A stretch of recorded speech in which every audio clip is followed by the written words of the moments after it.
सरकार अंबेडकर के मानने वालों को, बाबा साहब के विचारों को मानने वालों को एक सिरे से डराना चाहती है, दबाना चाहती है, हाशिए पर धकेलना चाहती है, जेल में डालना चाहती है या हत्या भी करवा सकती है। यह सरकारी साजिश है।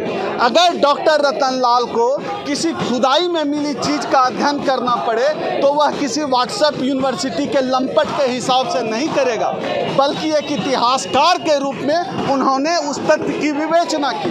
यह देश अंबेडकर और भगत सिंह का है, इसलिए इस देश में इस तरह की जो गुंडागर्दी है, इस तरह की जो लंपटई है, इस लंपटई को कतई बर्दाश्त नहीं किया जाएगा।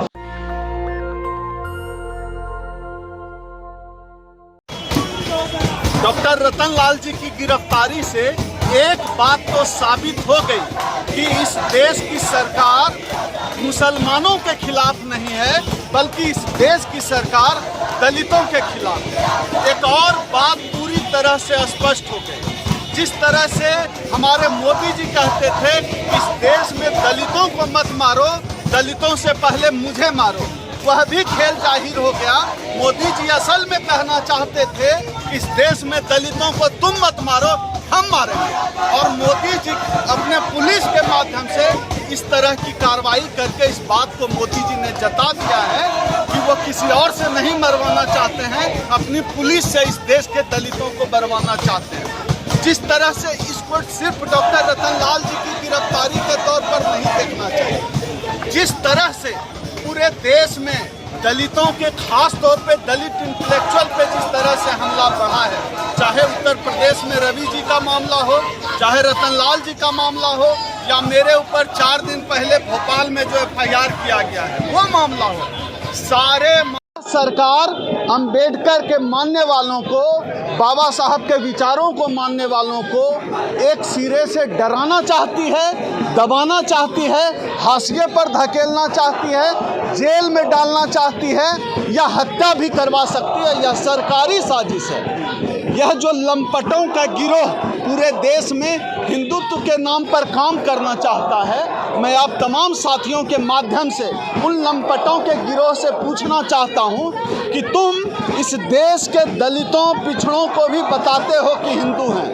अगर हम भी हिंदू हैं, हम तुम्हारे खेल में शामिल हो जाएंगे, लेकिन हमारे 2 सवाल का जवाब दे दो। तुम यह बताओ, अगर हम भी हिंदू हैं तो RSS का चीफ आज तक कोई दलित पिछड़ा क्यों नहीं बना?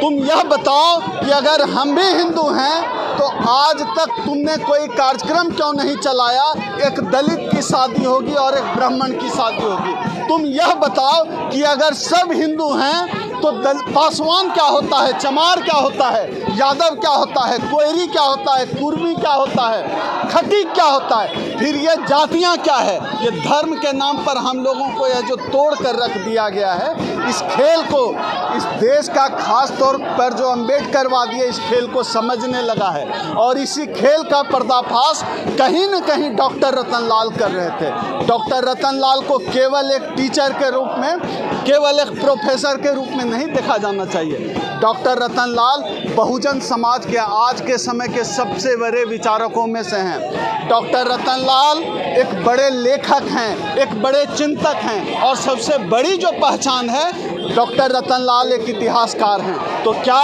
इस देश में तथ्यों की विवेचना करने का अधिकार किसी इतिहासकार को नहीं है? अगर डॉक्टर रतन लाल को किसी खुदाई में मिली चीज़ का अध्ययन करना पड़े तो वह किसी व्हाट्सएप यूनिवर्सिटी के लंपट के हिसाब से नहीं करेगा, बल्कि एक इतिहासकार के रूप में उन्होंने उस तथ्य की विवेचना की। अगर आपको डॉक्टर रतन लाल की विवेचना से आप संतुष्ट नहीं हैं, उनके ब्यौरे से आप संतुष्ट नहीं हैं, तो आप उनके काउंटर में आप अपनी बात कहिए। अखबार मीडिया आपका है, आप अखबार में लिखिए, टीवी में भाषण दीजिए, डॉक्टर रतन लाल जी की बात के खिलाफ आप किताब लिख दीजिए, या आप उनको हत्या की धमकी देंगे, या आप उनके बेटे को हत्या की धमकी देंगे सोशल मीडिया पर, या जान से मार दिया जाएगा, या अपनी लंपट पुलिस के माध्यम से आप उठाकर जेल में भर देंगे। ऐसे चलेगा यह देश? यह देश किसी माफी वीर सावरकर का नहीं है। यह देश अंबेडकर और भगत सिंह सिंह का है। इसलिए इस देश में इस तरह की जो गुंडागर्दी है, इस तरह की जो लंपटई है, इस लंपटई को कतई बर्दाश्त नहीं किया जाएगा। और अगर डॉक्टर रतनलाल को बिना शर्त रिहा नहीं किया गया तो इस देश में 2 अप्रैल 2018 से भी बड़ा आंदोलन इस देश का दलित पिछड़ा करने के लिए तैयार है। इस देश की सरकार को हम चेता देना चाहते हैं। पूरे देश में आज कुलबुलाहट मची हुई है। आप कैसे हमारे इंटेलेक्चुअल को जेल में डाल सकते हैं? कैसे हमारे इंटेलेक्चुअल को रोज़ आप मारने की धमकी दे सकते हैं? कभी लखनऊ में पीटते हैं, कभी मध्य प्रदेश में मुकदमा करते हैं, कभी दिल्ली में उठाकर जेल में डाल देते हैं। यह गुंडागर्दी, सरकार की गुंडागर्दी अब चलने वाली नहीं है। एक बड़े आंदोलन की तरफ यह देश बढ़ रहा है। ये क्या कोई साजिश लग रही है?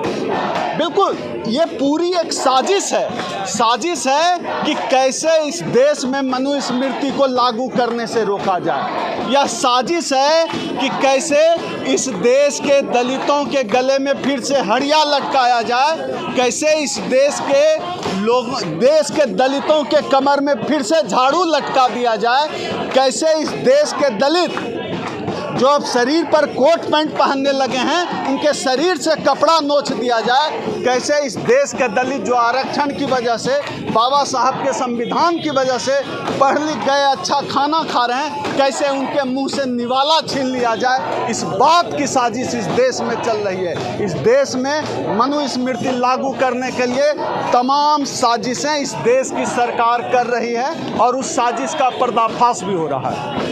अच्छा, जिस तरह से प्रोफेसर रतनलाल ये बात जाहिर कर रहे थे और एक मॉब जो थी वो लगातार उन पर कहीं ना कहीं उन्हें टारगेट करने की कोशिश कर रही थी, उन्होंने एक 56 का भी लाइसेंस इशू करने की बात कही थी, लिखा था प्रधानमंत्री को। तो क्या सब कुछ भाप रहे थे और एक प्री प्लान उनको घेरने की कोशिश की? बिल्कुल, ये पूरी प्लानिंग थी।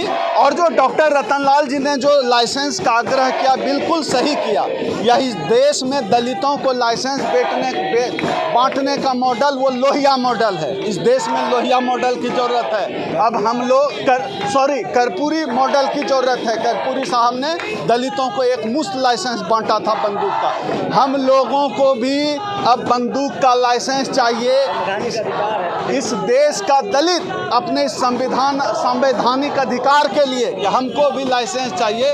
हमको भी जीवन जीने का अधिकार है। हम सबका आप फेसबुक वाल उठाकर देख लीजिए, ट्विटर उठाकर देख लीजिए, हम लोगों ने इग्नोर करना शुरू कर दिया है। इतना जान मारने की धमकी हमें रोज़ मिलती है, हम इग्नोर करना शुरू कर दिए हैं। जो डॉक्टर रतनलाल जी की मांग है कि हमें AK-56 का लाइसेंस दिया जाए, वह इस देश के दलितों की मांग है। अब बिना बंदूक के हम अपने जान माल की हिफाजत नहीं कर सकते।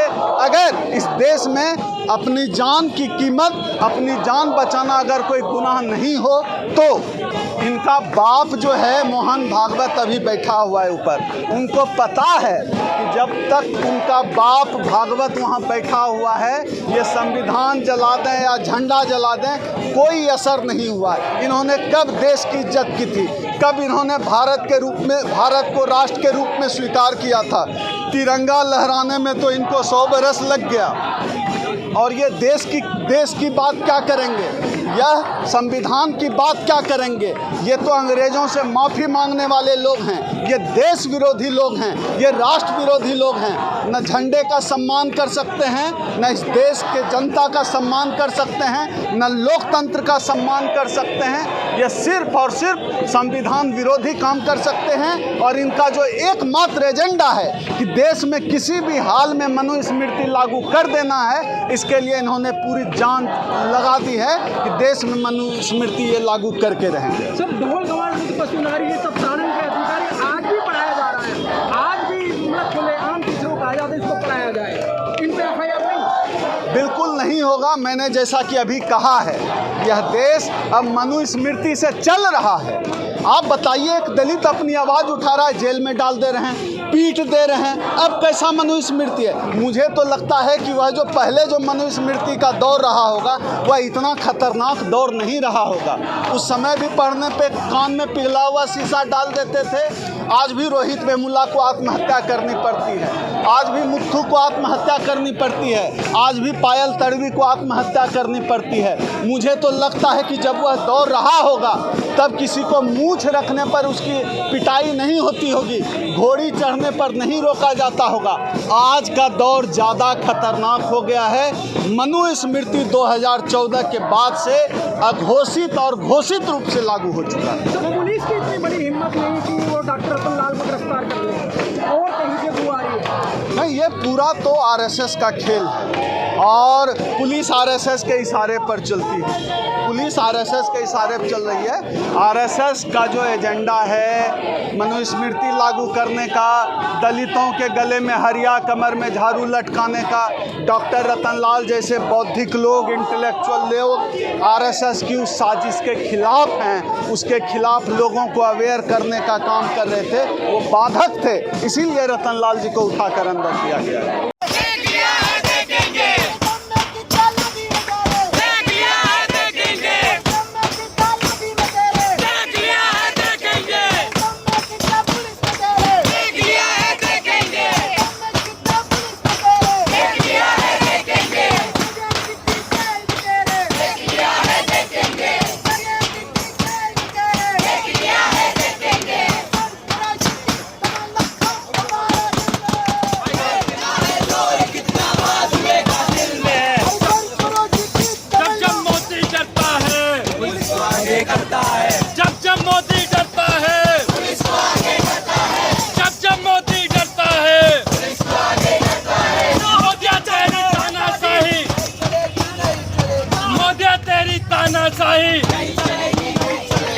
जब मोदी डरता है, जब मोदी डरता है, मोदी तेरी तानाशाही। तो हम क्या चाहते हैं? आजादी,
नेशनल दस्तक की आपसे गुजारिश है कि अगर इसको बचाना चाहते हैं तो नेशनल दस्तक को सब्सक्राइब करने के लिए रेड कलर के सब्सक्राइब बटन को दबाएं, फिर बेल आइकन की घंटी दबाएं। नेशनल दस्तक को बचाने के लिए बहुत ज़रूरी है कि हर खबर को शेयर करें, लाइक करें, कमेंट जरूर करें।